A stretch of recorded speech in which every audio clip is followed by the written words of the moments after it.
Beta.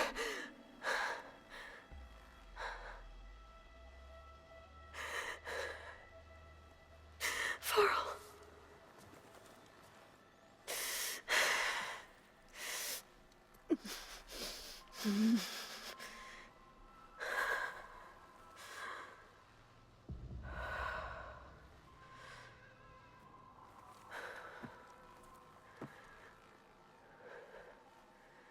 Where am I?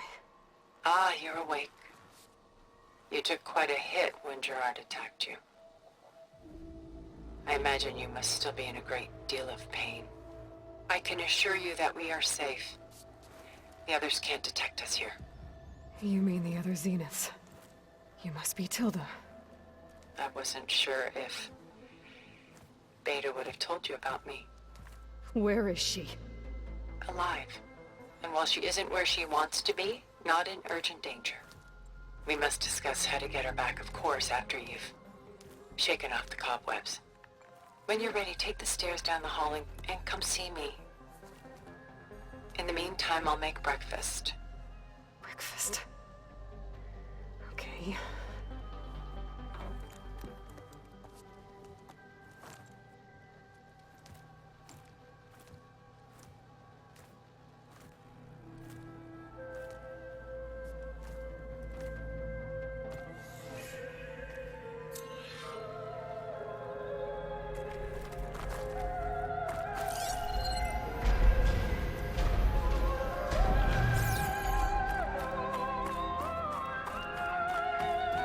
What is this? Just a few favorites from my collection. Rescued and stored here just before I went off-world. Take a look, if you like. I'm curious to hear your impressions. My friend is dead. Beta and Gaia are gone, and you want me to look at old paintings? Don't be so quick to dismiss the comfort we can find in art, or the insight we might gain.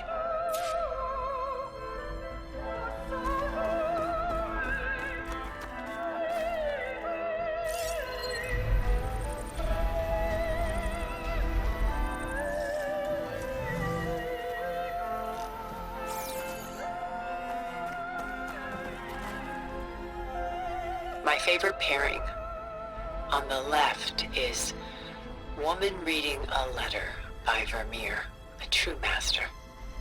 And on the right is a forgery, Woman Reading Music, which fooled experts into believing it was a priceless original. Early in my career, I became fascinated with such deceptions. Eventually, I developed scanning software that could detect fakes with unparalleled accuracy. Is that how you made enough money to buy your way onto the Odyssey? Oh no. I made my real fortune later.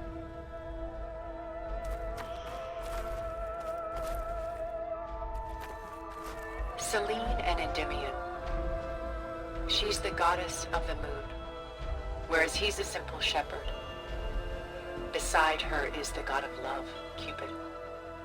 So she's sneaking up on him? More like visiting him in secret. The torch that Cupid bears represents Selene's undying infatuation with him. Though the two must remain apart, her love will forever burn.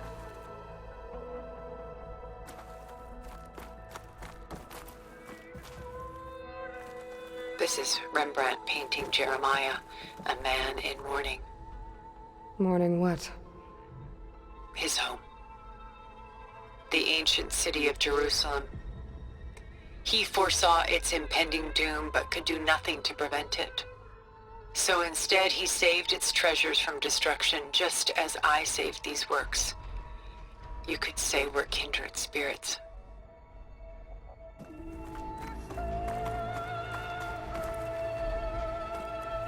A portrait of the painter, Rembrandt's son Titus, depicted in the habit of a monk. I don't get it. Why would someone like you, with infinite resources, care about this painting of a boy in a hood? It's not the image itself, but the feeling it conveys. The face is bright and defined, but his eyes are downcast, heavy with misfortune. And the background seems to swallow all light. The painting is infused with a sense of loss. I guess I understand how the painter feels.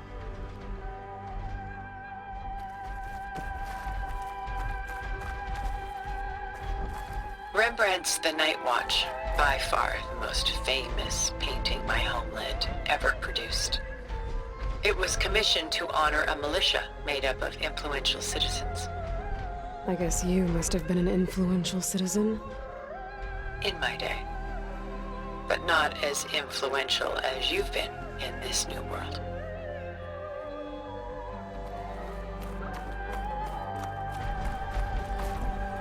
The Gust, by Willem van de Velde, the most famous of his many maritime paintings.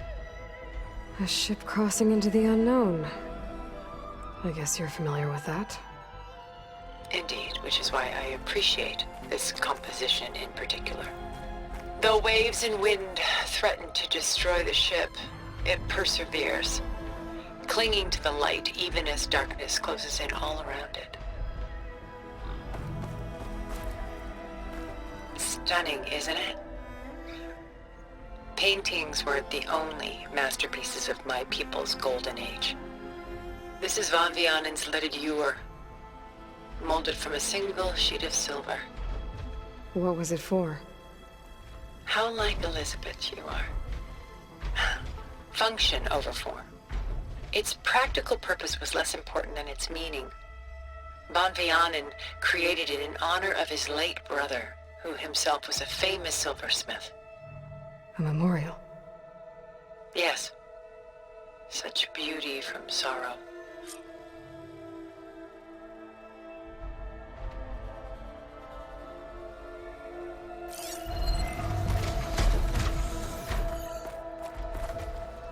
A lot of weight on his shoulders. I know the feeling.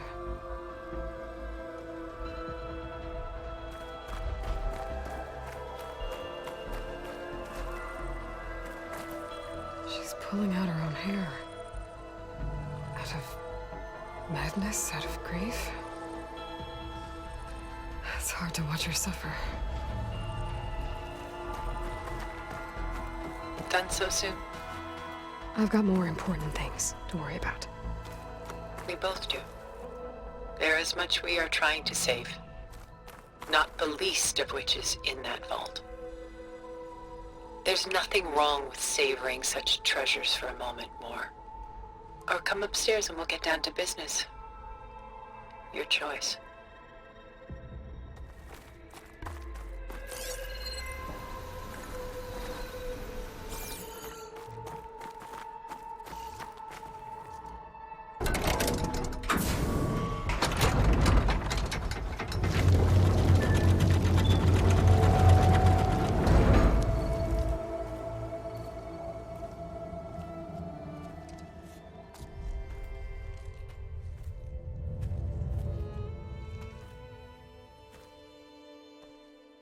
There you are.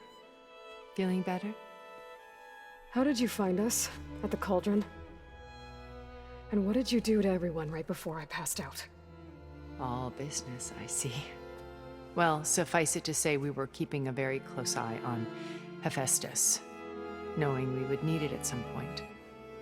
Your ruse didn't fool us, and as for my little trick, it was an overload of the senses, accompanied by an energy discharge.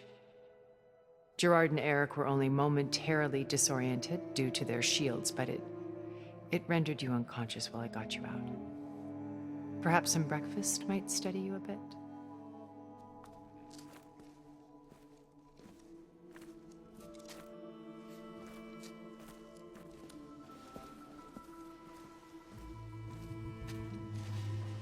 This was your house. The one you recreated for Beta, in the data channel you shared. How perceptive of you. Please, this way. After everything your people have done, you think I'm just gonna sit down and have a chat with you? They're not my people. They never were, and especially not now. You shot off into space with them, and lived with them for 1,000 years before coming back. So what made you suddenly turn on them? Quite simply, this. My old focus. You repaired it? But that means you've seen... Incredible things. What you've accomplished in 2 decades of life.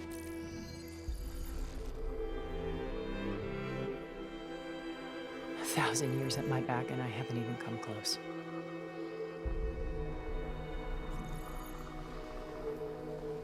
I'm sorry if I invaded your privacy, but I had to.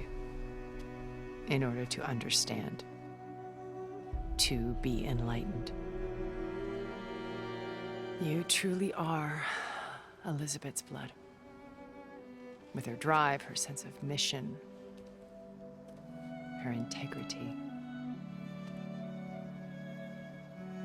Watching all this shamed me for the company that I've kept. Having seen it, all I want is to help you. Even if it means stopping your friends? Especially so. Please, sit down.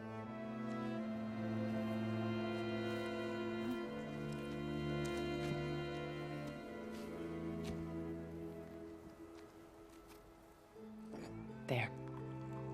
That's better. Now, we must recover Beta and Gaia at all costs. By now, you must know that Gerard intends to use Gaia to reboot the Earth's biosphere. Remaking this world to specifications that would only suit us immortals. This process will kill every living thing on the planet. He calls it a clean install. Not if I stop him first. Not if we do. And once he and the others are gone, we can work together to fulfill Elizabeth's dream. I'm sure Beta told you that there's a build of the Apollo database on board our ship. A complete collection of human knowledge. With that and Gaia, we could do everything Elizabeth wanted. Heal the biosphere, educate the people of this world, uplift them. Create the world she imagined. Let's not get ahead of ourselves. From what I've seen, your friends are invincible. I do wish you would stop calling them my friends. And they're not invincible. In fact, a friend of yours has found a way to defeat them. Silence. Oh, he's been a busy bee, building an army powerful enough to crash through Gerard's precious base. Yeah. Regala and her rebels. Even now, she's preparing a final march on the Tenakth capital. When she wins, she'll have the entire tribe under her control. Hundreds of warriors and machines to throw at the base. She's been duped. They'll all perish, of course. But it should be enough to break Gerard's defenses and allow Silence to kill him. Along with all the others. Using the new weapon he's developed. Yes, he's found a way to circumvent our shields. Truly an exceptional man. He's planned for everything. Except you and me. You see, while his army is battering down Gerard's doors, you and I will sneak in through a back way. One that only I know about. While Silence and my friends are busy battling each other, we'll take back Beta and Gaia. I told you I want to help you. I mean it.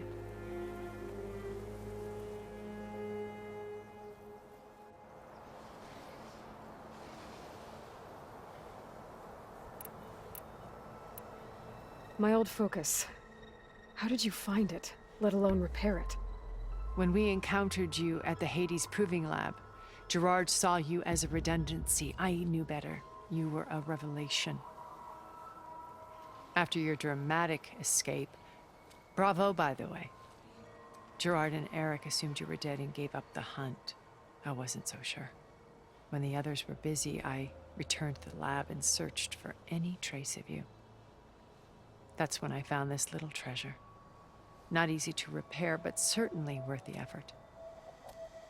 As I watched your life unfold, you were like a splash of color on a worn canvas. What Liz was, and more. Did you show it to the others? Of course not. It was your actions that inspired me to defy them. It's worth noting that if I hadn't found it and watched its contents, I wouldn't have known to save you at the cauldron. You'd be dead. So I should be grateful? If you like.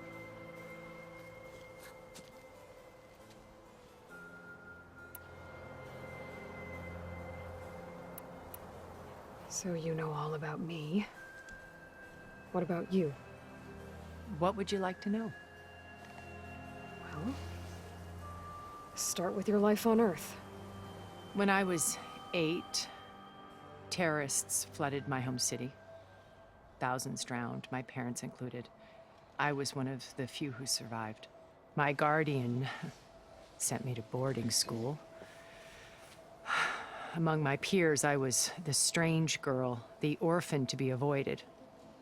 All because of circumstances beyond my control. Oh. So we're a lot alike, huh? Aren't we? You were an outcast. But you didn't let that stop you from getting what you needed. Neither did I. I climbed my way out of desolation and used my wits to build a fortune.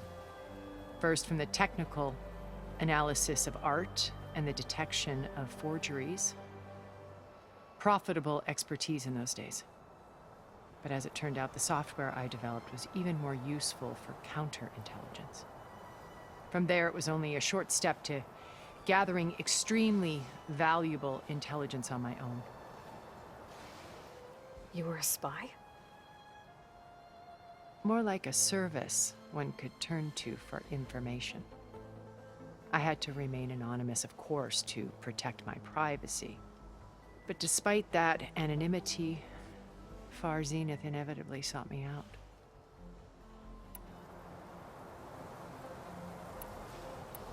What happened when Faz Zenith approached you?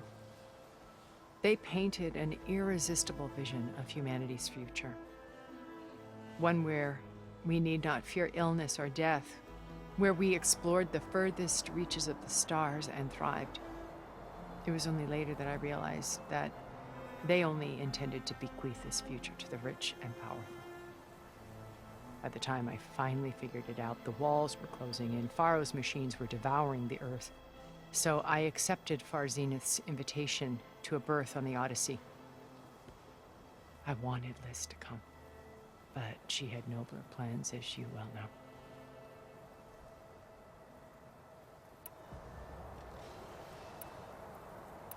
So you didn't know the other Zeniths were monsters until it was too late? I knew some of them were, certainly.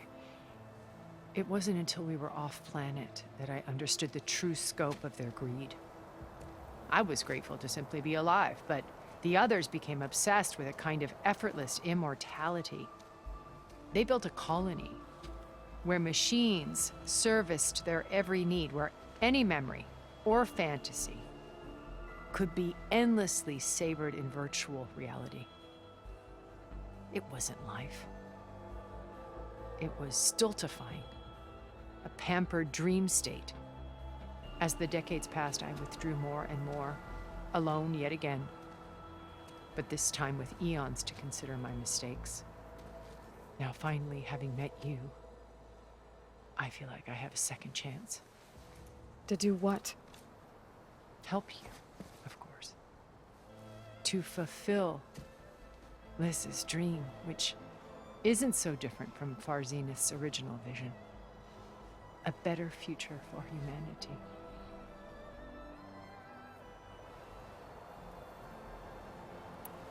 You said Beta is not in urgent danger, so what are the Zeniths doing to her?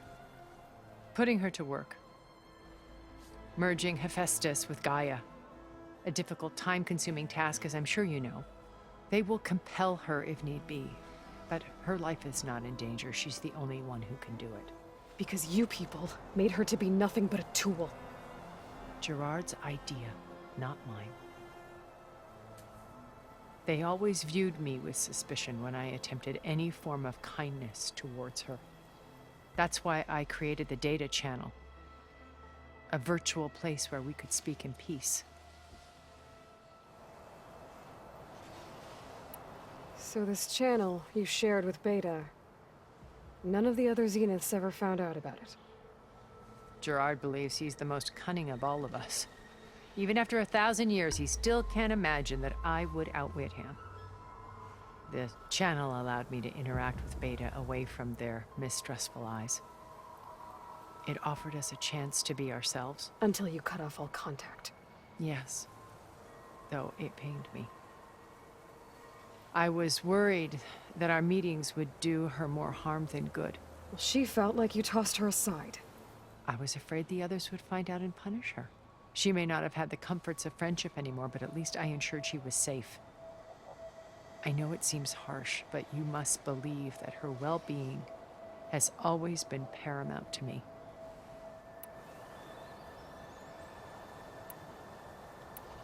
Why did you make the data channel look like this place? I built this house as a shelter to weather any storm. A safe place.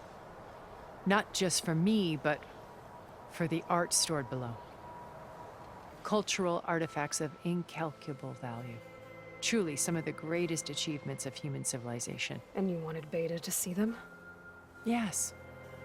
Her upbringing was so cold and technical.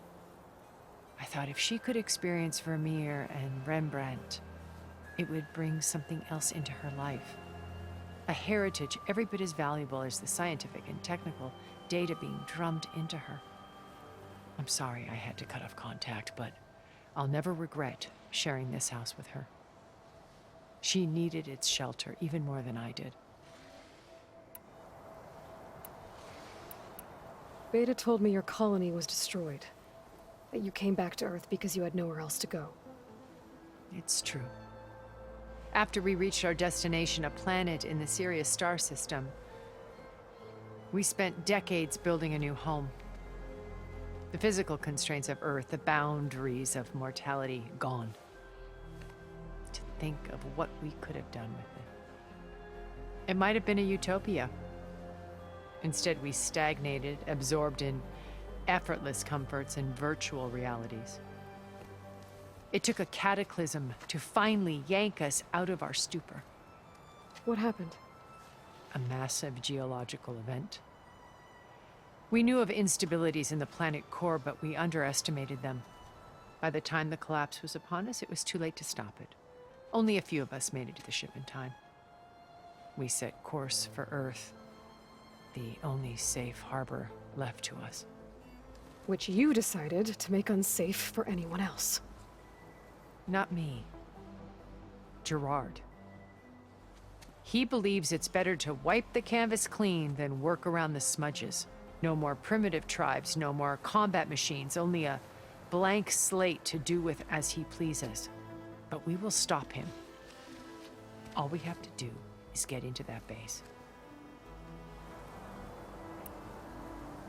What exactly is your plan to sneak into the Zenith base? We will make use of a lesson I learned from an early age. Always know your exits. In this case, a place where Gerard's new construction meets the ancient foundation, a passage that only I can access. When Silence flings his army at the base, we will enter through this back door, bypassing most of the fighting. The distraction will provide us with a window in which to rescue Beta and Gaia.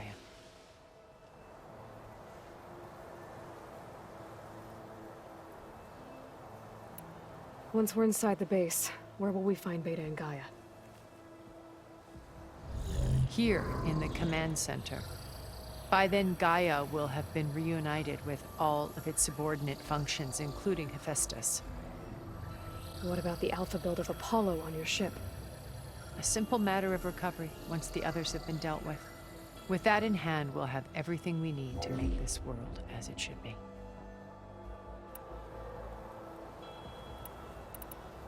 How do you know about Silence's plan? He isn't the only one adept at spyware. You hacked his focus? No, he's too careful for that. But his subordinates? Not so much. He gave additional focuses to the tribals he branded the Sons of Prometheus. The ones working with Regala. By tapping their focuses, I learned about most of his dealings. The distribution of override technology, the arming of Tanakh rebels, and the secret pact with Regala to attack Gerard's base. But how did he come up with a weapon that can take down your shields? That's the one thing I haven't been able to figure out, but however he did it, I'm quite certain it will work. With it and the Tanakh army, victory seems to be within his grasp. Such a shame he'll be disappointed. Regala's only interested in killing Hekarro and waging war on the Karja. What does she have to gain by attacking Zenith? It's the price she must pay for her war. Without the ability to override machines, her little rebellion would have languished in the desert. So she trades with the Sons of Prometheus. Machines to help her overthrow Hekarro. In exchange for an assault on the base. Pride has deluded her into thinking she can actually survive such a battle. And all without ever knowing who the Sons of Prometheus really answer to. Yet for all of Silence's brilliance, still he underestimates you. That blind spot is what will allow us to take Beta and Gaia right out from under him. While hundreds of Tanakh are cut down outside. So you knew Elizabeth. What was she like? Liz was everything she was. I see in you. And more. Your ingenuity, your determination, your moral compass. You've managed to distill her greatest qualities and make them your own. I'm not asking about me. Tell me about Elizabeth. What was she really like? The honest answer is that I don't actually know. For all the time that I spent with her, she always kept a part of herself locked away. It was like that from the moment we met.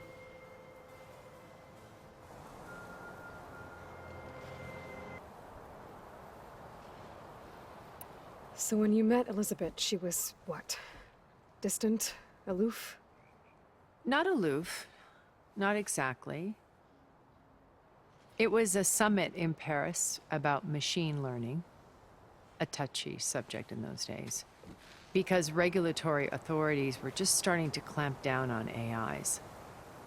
Liz gave the keynote address. She had already achieved great renown for her work in automated environmental reclamation. But in her address, she was just starting to imagine the next step. An AI-driven system that wouldn't just act on its programming, but actually take responsibility for its sphere of influence. To care about life. Not just follow orders. Revolutionary stuff. I was fascinated. And I wanted to meet her for a long time. I watched her after her talk. She had spoken with such moral authority, such empathy. But after that, she retreated. I could tell she felt uncomfortable with all of her admirers. It was as if giving the talk had cost her something. I didn't want to be a pest, so I planned my approach carefully. So how did you finally approach Elizabeth after her talk? I picked the right moment. The morning of the next day, right as she came back to the conference, she had just had her coffee. She was fresh, rested. It was like she had braced herself for the onslaught of colleagues. I asked if I could walk with her, then put forth a question about her talk that I thought was intelligent. Her answer made me realize it wasn't, but she was very welcoming. Almost as if we were previously acquainted. It was only halfway through the conversation that I realized she knew exactly who I was. It was quite a shock to me. My business was trafficking in secrets, and I took great pains to protect my anonymity. So that was Liz, perpetually one step ahead. I came to view our meeting as a metaphor for our friendship. She always seemed to know me far better than I knew her. I guess I know the feeling.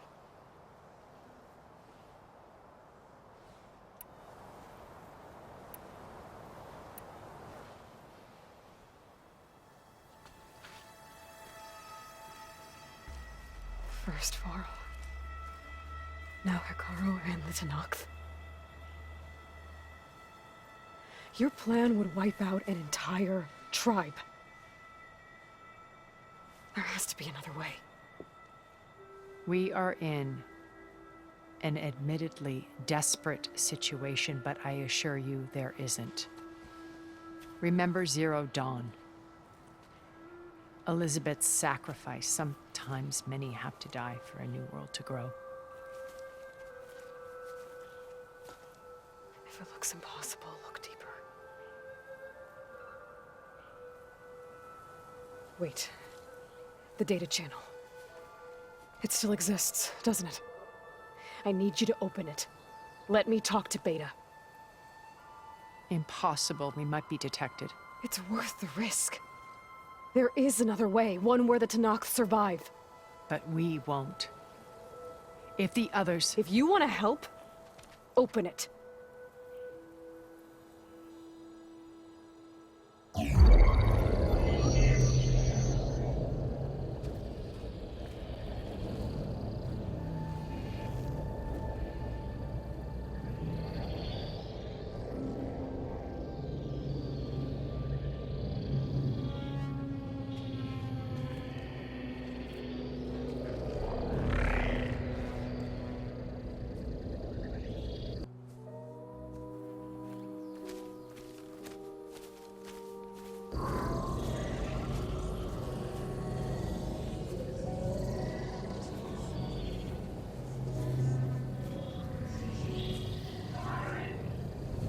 What are they doing to her? Virtual reality dissociation. The manual merge of Hephaestus will take hours upon hours of tedious micromanagement. If she resists the work, they run simulations to induce feelings of isolation and despair. Beta, can you hear me?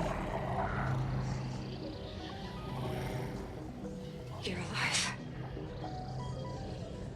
They're watching me. I can't hold up this extra projection for long.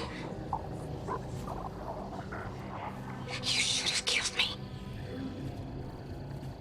No. No, look at me.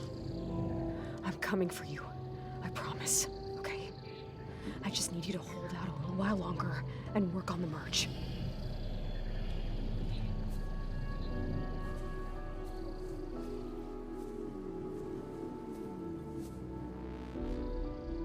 Then I think it can be done. I'll contact again when it's time. Can you hold on? As long as I know you're coming for me, I can endure anything.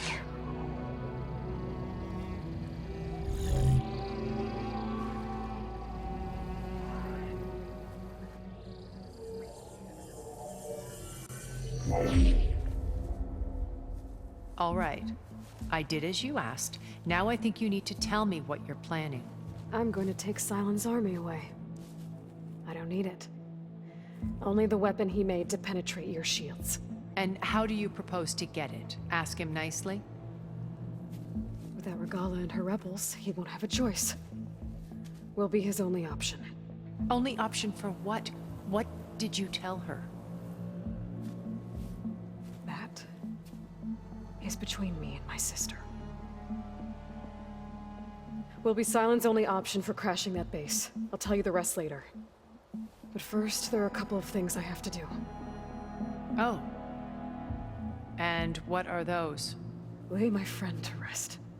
And then I'm going to use the override that Beta gave me at Gemini to put an end to Regala's rebellion. From the air. Wait. Since you insist on doing things your way, I know of something that will truly help you make a grand entrance with the Tenakth. The ancient Horus Titans still possess electromagnetic energy cells as part of their arsenal. Drop one of those on Regala's army, and they'll receive quite a surprise.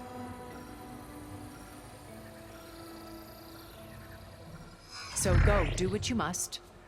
I'll come to your base if you manage to bring silence to the table.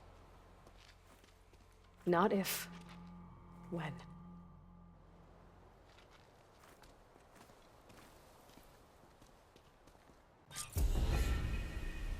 Erend, are you there? Aloy! Aloy, is that really you? Yeah, it's me. Where's everyone else? We're all... we're back at base. What happened? It might be easier to explain in person. I'll try to join you there when I can. Okay. We'll wait here for you. It's good to hear your voice, Aloy.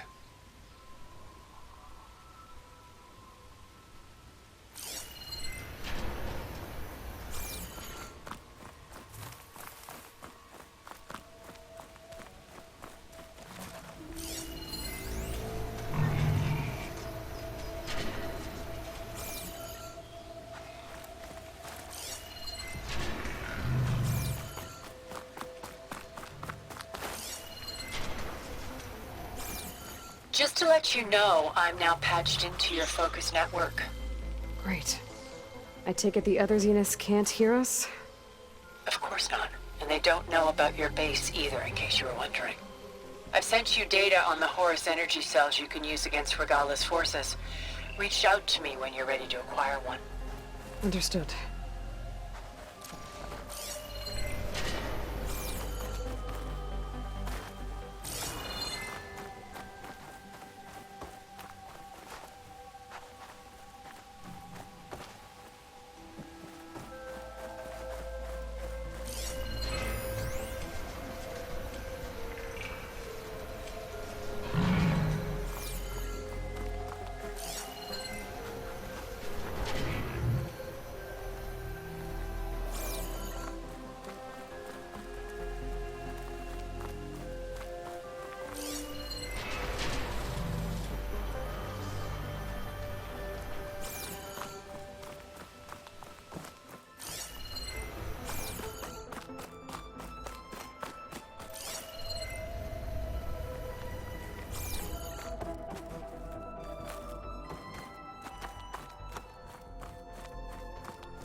Glide in.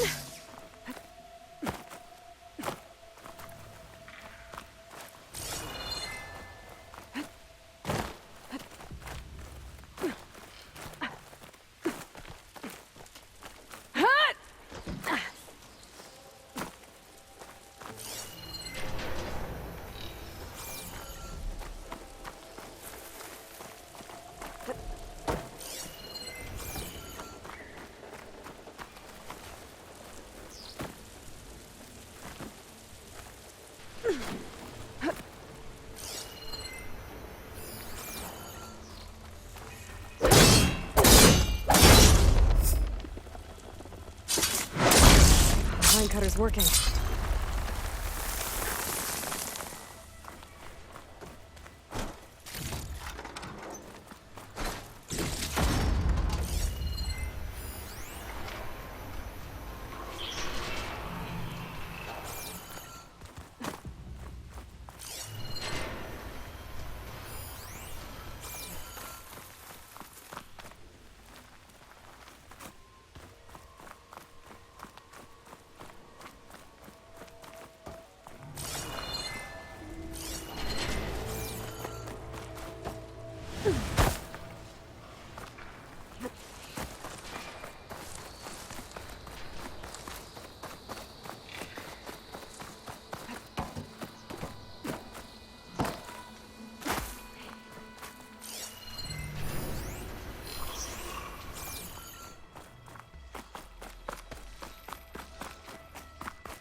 Should save my plasma ammo. Use something else.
I'll save this for a dyer.